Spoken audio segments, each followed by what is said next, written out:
Welcome to the Knowledge Entrepreneurs Show, where we celebrate the innovators driving change in the education industry.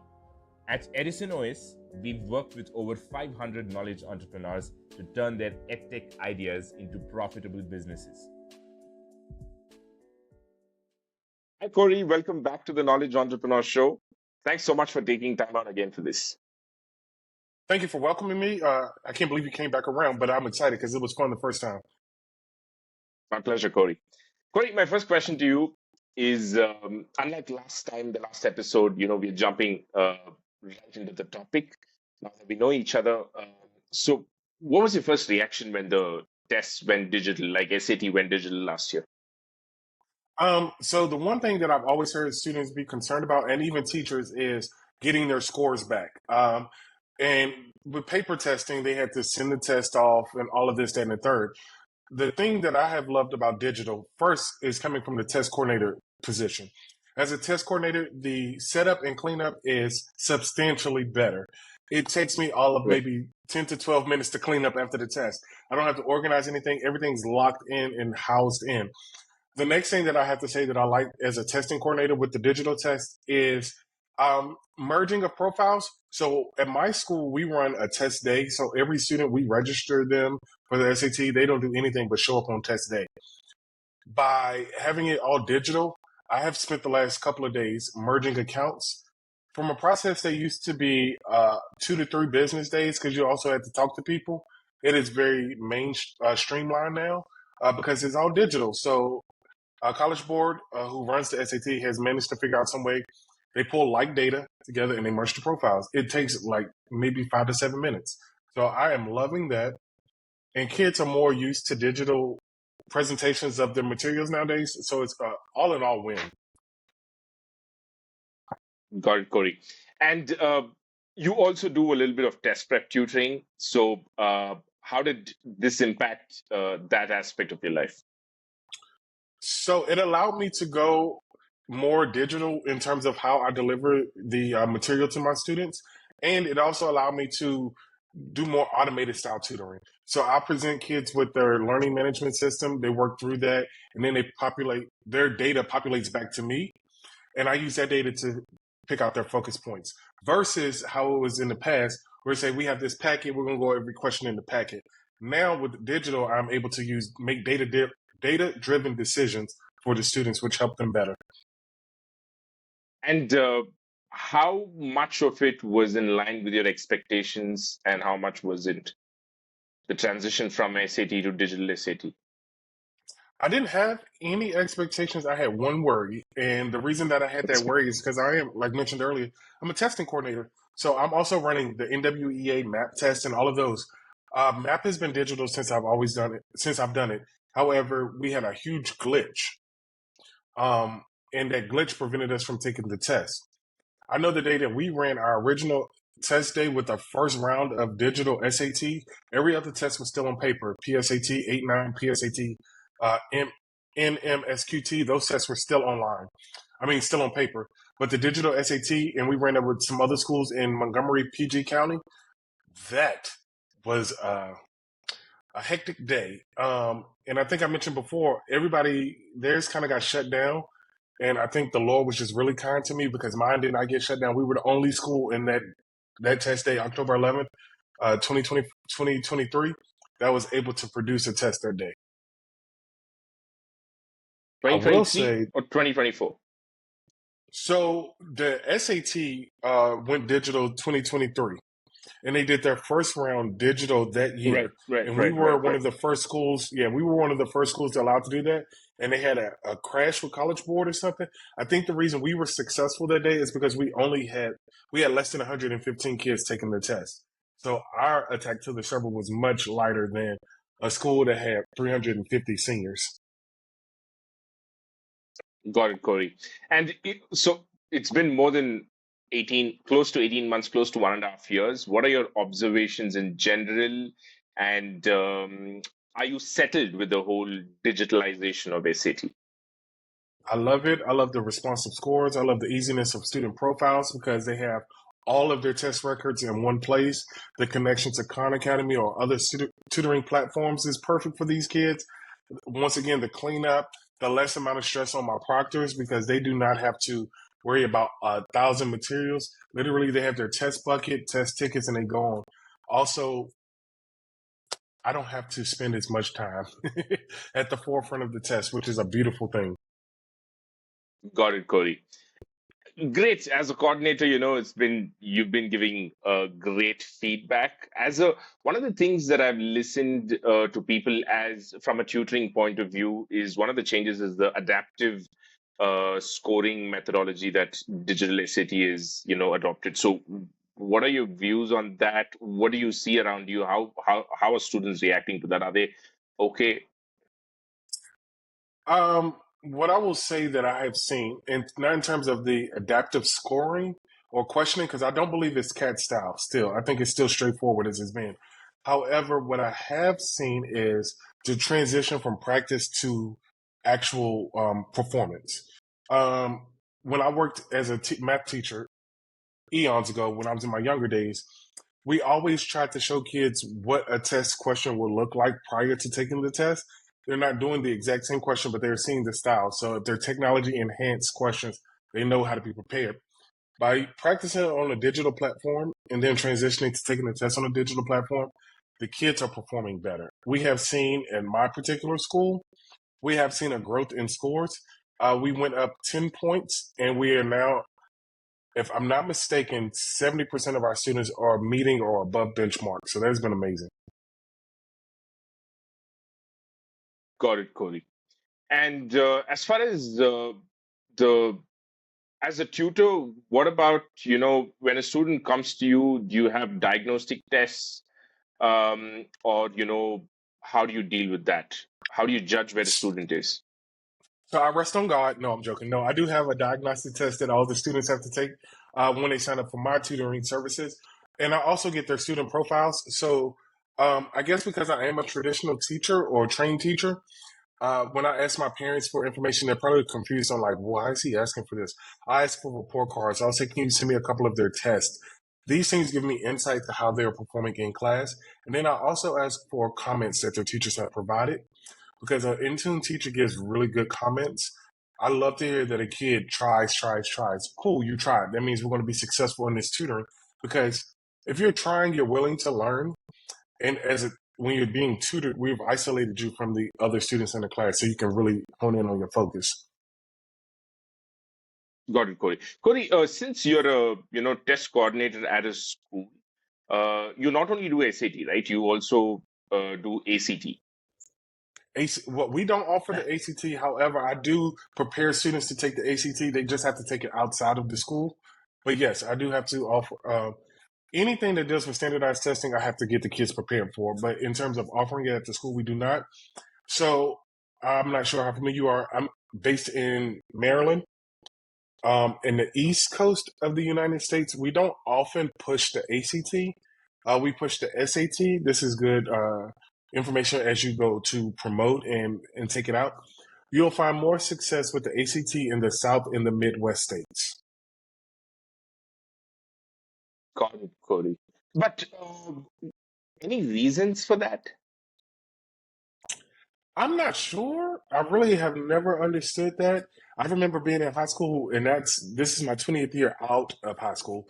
I remember taking the SAT, and the only thing that I ever heard about the ACT in terms of it was if you felt like you didn't like your SAT score, take the ACT because the ACT is more subject matter, and I hope I said the right. ACT is more subject based.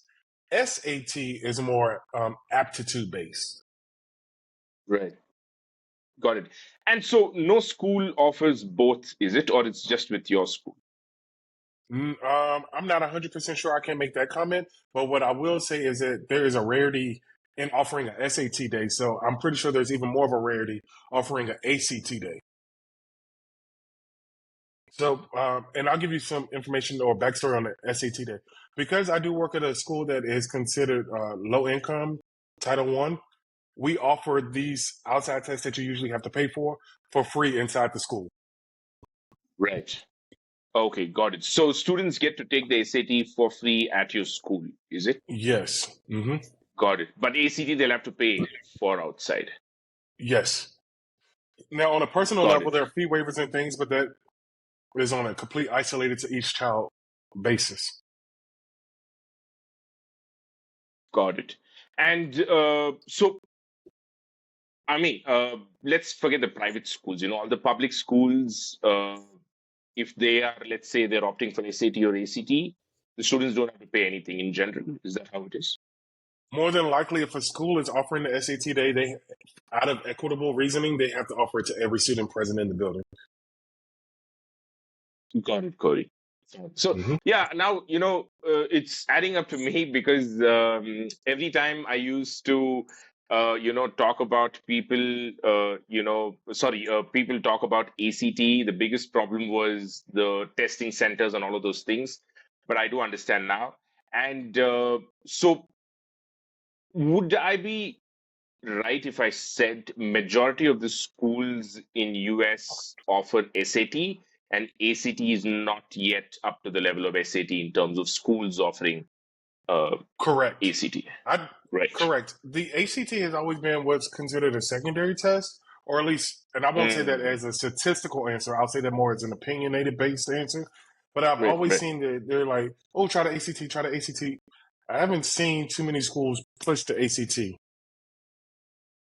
Got it.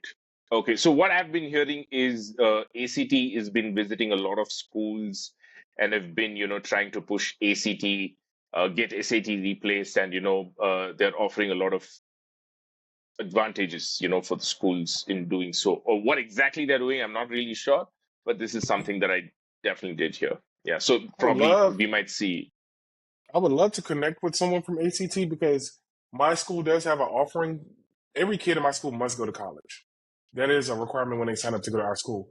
So we have to take these entrance exams, and I would love to get some insight on how they're going about moving their ACT and then into these schools because at the very base level, we like money. So if they had a cheaper price for a smaller sample, that could work in their favor. Oh, so you're saying that you'd be open to having both SAT and ACT in your school and give students a choice? Yes, or yeah, I would, but I'm going to go ahead and tell you that I move just a hair different. I do make a lot of decisions off of data. What I would do is I would probably take for the first round the bottom 15% students on the SAT scores and offer them the ACT after a couple of tutoring sessions to see if they fared better on the ACT than the SAT. And if they do fare better, they'll give them a level playing ground or playing field as they apply to college. Wow, great. Sure thing, Corey. I'm going to talk to someone from the ACT in a couple of weeks. So I'll probably, Okay. get some information about this, and I'll probably be able to pass it on to you. Yeah, because we do And boot camps. So okay, mhm. you do ACT boot camps for students. We do tutoring boot camps. So if the ACT was coming up, we could offer a boot camp surrounding that. Got it, Corey. And what are personally for you as a tutor, what are the biggest changes that you've had to bring about as a tutor? I don't know Say, if it deals with testing. the Go ahead. sorry. I was saying I don't think it deals with testing. I think the kids that I'm getting nowadays, they are quick. Like I used to call the last set of kids microwave generation. I don't know what's faster than a microwave, but these kids, and that's why this digital tutoring platform works because the kids are like instant, instant, instant, instant. Right. Got it, Corey. And what are your thoughts about ACT, becoming enhanced ACT, like digital ACT? I'm sure it It was not a needs to. surprise for you. It needs to. It's got to keep up with the times. Hardly anything is paper and pencil. And when you say it needs to keep up with the time, is it just the test prep you're talking about? What about the other academic activities in school? Are they going digital as well, at least where you are at? I will say everything is digital except for sports. Oh, wow. Everything is appearing to be digital except for So sports. Yep. there's no book and pen at your school. It's laptops. Students There are come and sit in the laptops. classroom. Yes, we are a one-to-one school. We still have pencil and paper, for things, but yeah, everything is one-to-one. Got it, Corey. And as a tutor, do you also teach students ACT or you just stick to SAT? Just SAT. Being in this area, not many kids take the ACT. Okay, got it. Yep. And do you think ACT going digital, and you've already been saying, ACT might be slightly easier than SAT, and now that SAT has become adaptive scoring system and ACT going digital, but they're going to be linear scoring, are there any interest at all for ACT because it could be an advantage for the students, right?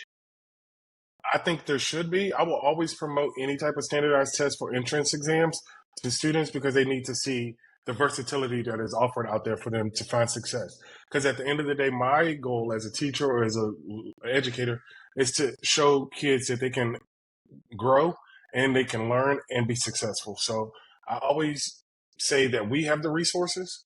So I need to provide them with things that can help them be successful. And if taking the ACT over the SAT is what's going to provide them success, then let's go that route.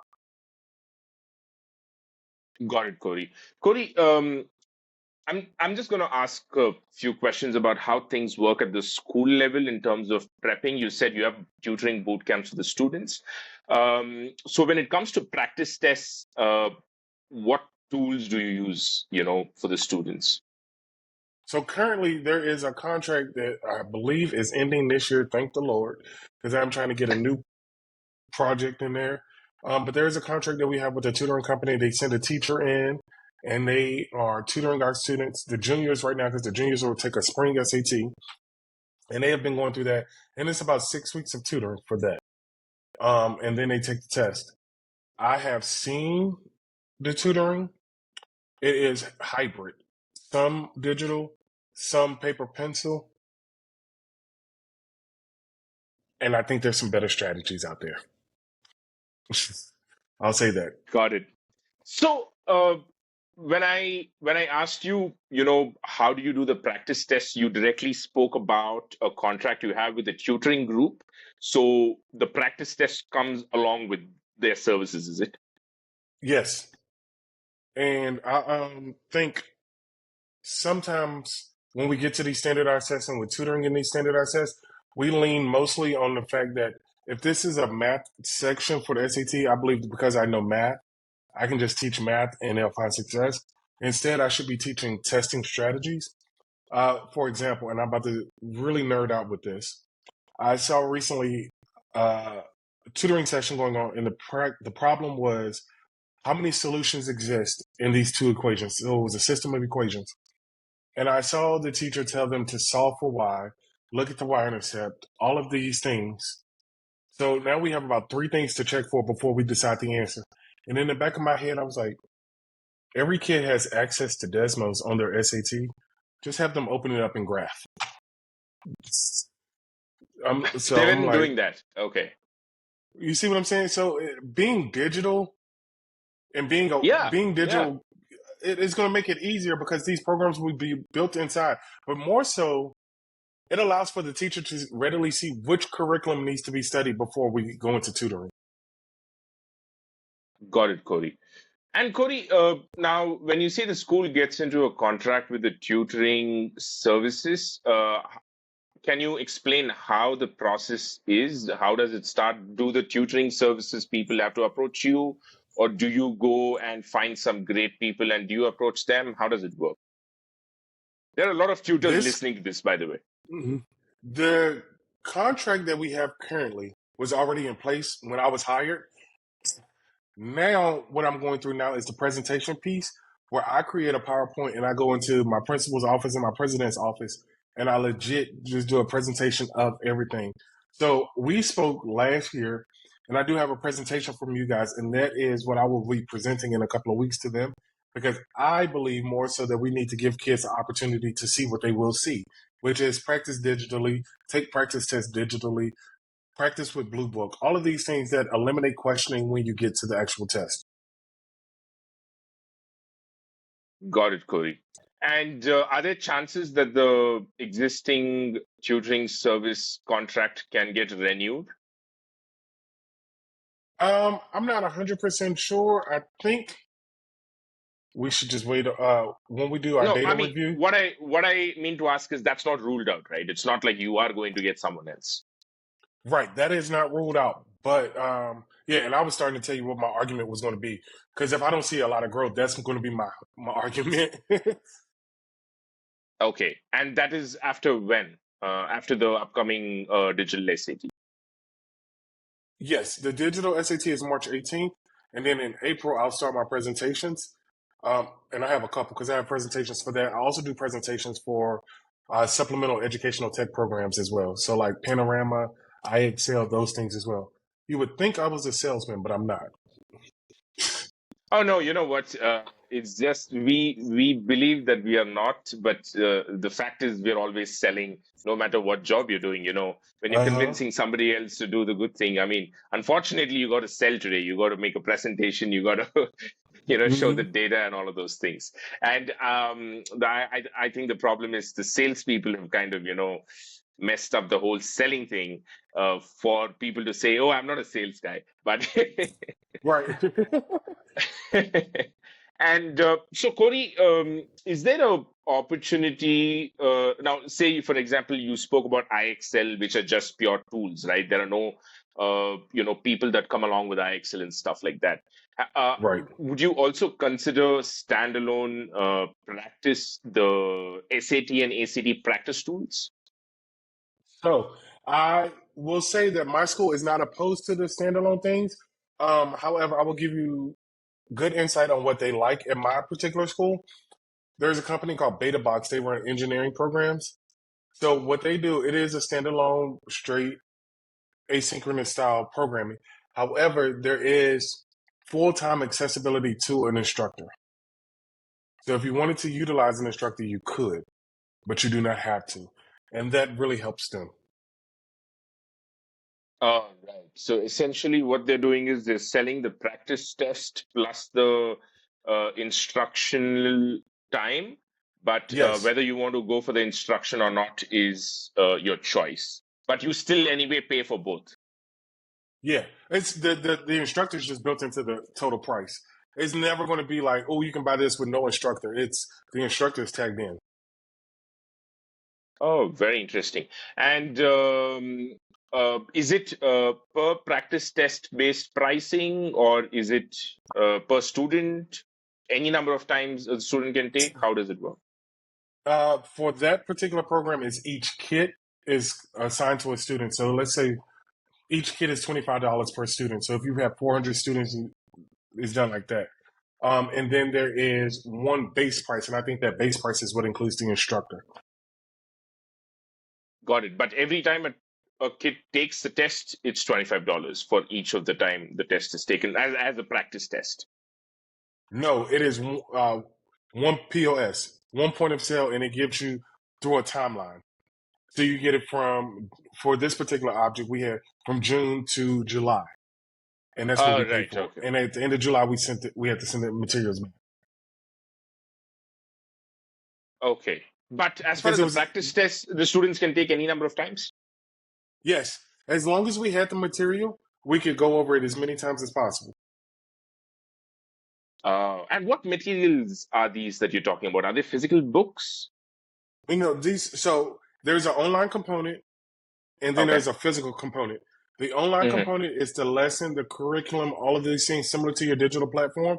And at the end Hmm. of our contract, our access to that platform is revoked right away. As soon as, so if we end on July 21, July 22, we can no longer access that platform.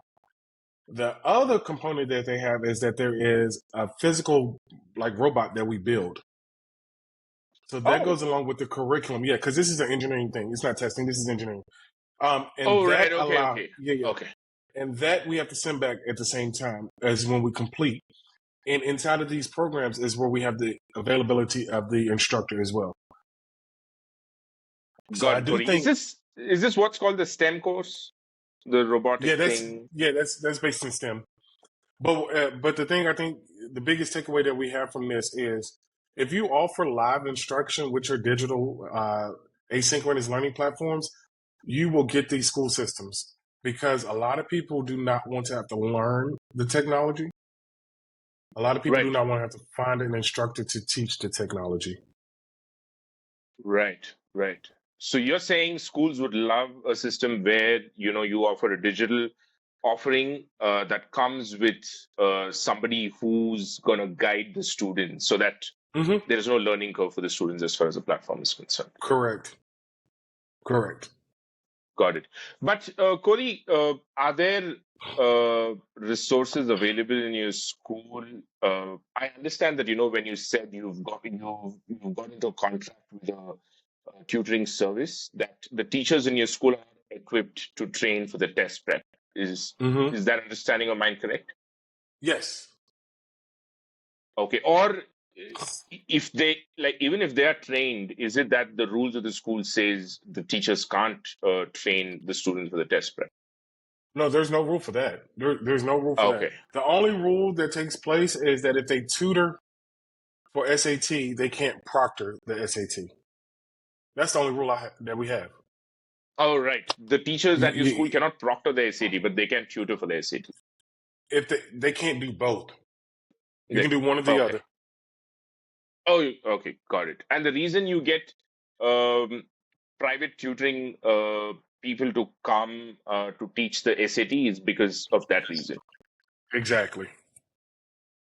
Okay. So the teachers opt for proctoring, is it, than tutoring?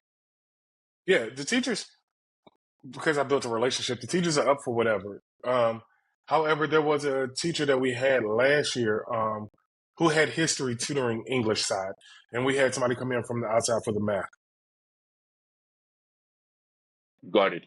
How does let's say, for example, the students, let's say they prepare for the SAT, and then the time comes to take the test, but before the test, let's say they've got a series of practice tests that they can do, and the digital practice test gives them detailed report.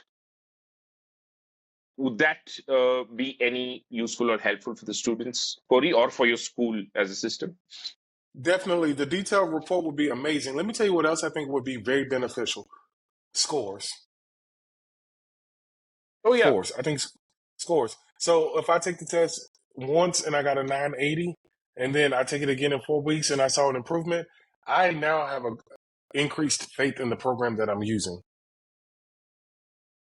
So I think if Right. we had a score after they take the practice test that just kind of simulates or emulates to the best of the ability an actual score that they might receive, I think that would really, because school systems do predictive analysis for testing. So what I mean by that is if we needed our kids to get a 400 on an end of course test, we will give them a simulation test about 3 to 4 weeks ahead, get the score on that test and scale it to see if they would pass or not.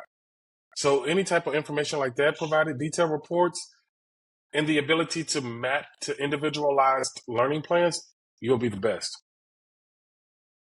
And some of the programs that may be listening to this, I mean, what should they do next if they want to, uh, help you out? Um, the thing that I will say is to find something that can automate and analyze your data really quickly because everything is going to be driven off of data. That's the only way. Kids will get bored. Remember, we have different types of attention spans nowadays with these students. Literally, a lot Yeah. of kids need to have one video and another video playing at the same time, which would drive me up the wall crazy, but it's what works for them.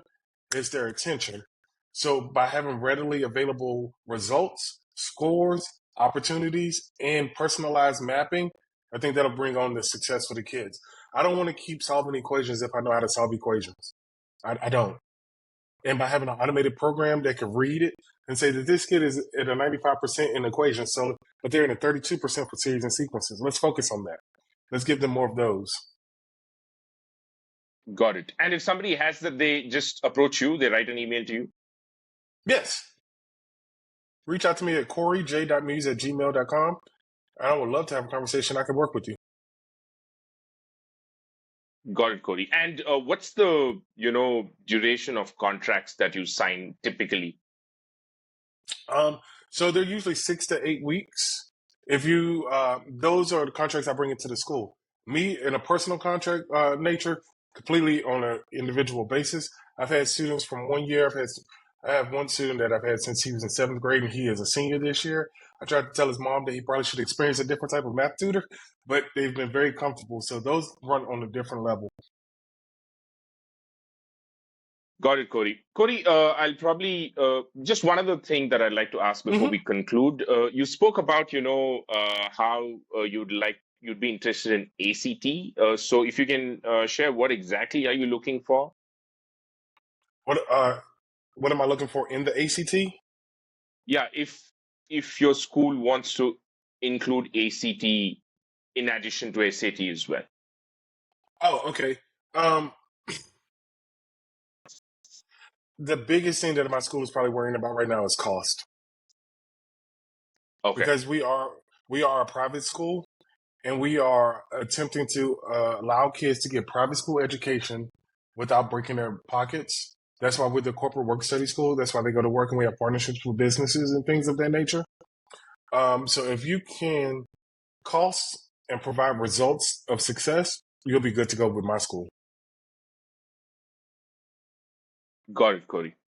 Corey, thanks so much for sharing your thoughts on the test prep and how it's panning out, and for answering all my questions about how things work in your school with respect to test prep implementation.